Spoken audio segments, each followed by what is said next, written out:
Hello, I hope you are very well. This is not going to be a Christmassy video at all, but I thought I may as well make use of the fact that we have the Christmas tree up. And looking at it in this framing, it does look really sparse, but I promise you, the tree as a whole does have decorations on it. So today I will be talking about the books that I read in November. The first book I read was Mortal Engines by Philippa Reeve, and this was published in 2001. This was a really snap decision to read this book because I got the amazing opportunity to interview one of the writers for the film adaptation, which is actually out today as I'm filming this on the 6th of December. This film is written by the same people who wrote the Lord of the Rings franchise, so it was really cool to get to interview Philippa Boyens, who wrote those films alongside Peter Jackson and his wife Fran Walsh. So I really enjoyed the film and I would highly recommend going to see it at the cinema. I think it's like a really good, fun adventure story. In regards to the book itself, I didn't enjoy that quite as much. It was the author's first novel, and I felt like it could have done with a lot more editing. I felt like the ideas were really good,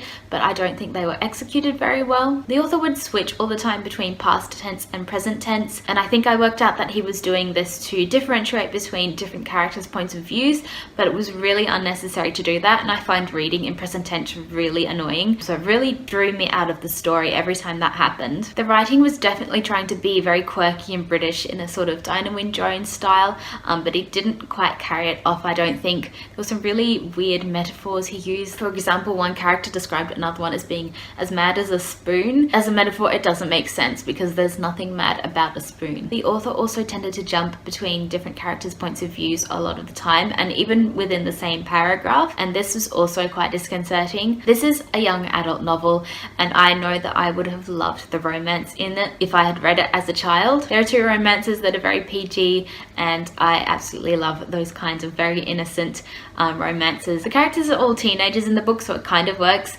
In the film, they continue the same sort of PG style romance. They don't even kiss in the film. The romantic side of the story ends with a hug, which I actually thought was adorable, but it was also a little bit odd considering the actors are definitely well into their late 20s, if not their early 30s. So I wouldn't especially recommend the first book, but if anyone's read the whole series and can tell me if the books later on in the series are any good, let me know if they're worth continuing reading, because I do really like the ideas.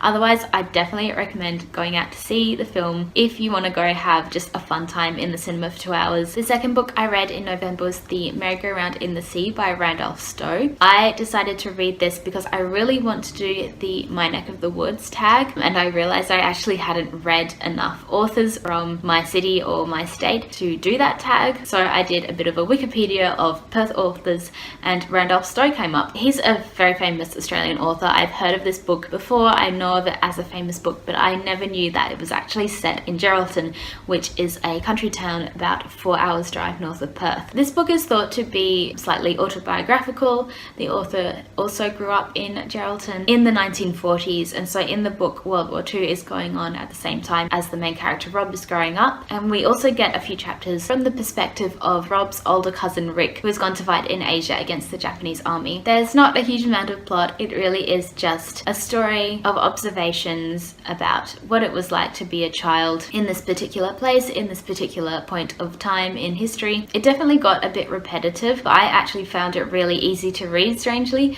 so I kind of flew through it, even though I did realize while I was reading it that it was repeating itself a lot. I really enjoyed the descriptions of nature, especially. There is so much description of plants and the beach and the landscape and the seasons as well, and I just found them so relatable, even though I've never actually been that far north. I guess the climate there is still similar enough to Perth that I really could relate to it, especially the seasons thing. It is so rare to get an Australian description of how the seasons work, and even rarer to get one from WA. This book was published in 1965, so there are definitely words used in the book that are very uncomfortable to read now. For me, reading it, it felt like the inherent racism in the society at the time was shown really honestly, and it felt like Randolph Stow just wanted to portray what it was like at the time. I think a lot of the themes of the book are about belonging. Rob believes that he belongs in Geraldton because his family have been white settlers for a very long time. He has a lot of family in and around Geraldton who have owned properties for a very long time, but then you have his cousin Rick who wants to get away, and after the war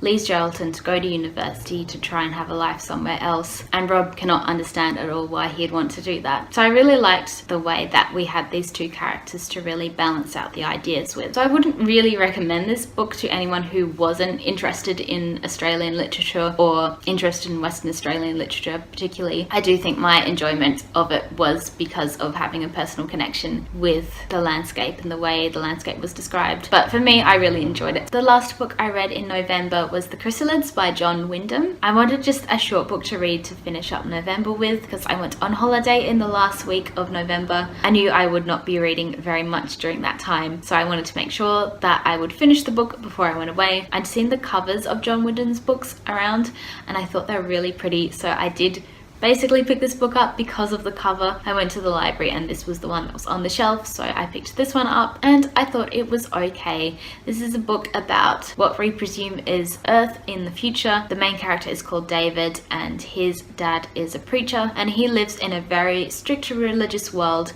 where any kind of difference from the norm is seen as a sin and gets destroyed. David makes friends with this little girl called Sophie, and he realizes she has 6 toes on each foot. Slowly comes to the realization that in terms of the society that he lives in, that is seen as a difference from the norm and a sin, and that is why the little girl is basically in hiding with her parents. I thought there would be a lot more action because the setup for this story did sound like there was going to be a lot going on, but it ended up being more of a slow discussion with people having conversations about the world that the characters live in and discussing whether the whole concept of the sin is right or not. Obviously reading it, you're like, yes, of course the society is wrong, this is really stupid, people who are different aren't sinful, that's just dumb. So that was kind of frustrating because you were waiting for these characters to catch up with something that you already knew. The idea of religion and those in power controlling others by making difference a sin is quite an old one, and sadly still one that is relevant,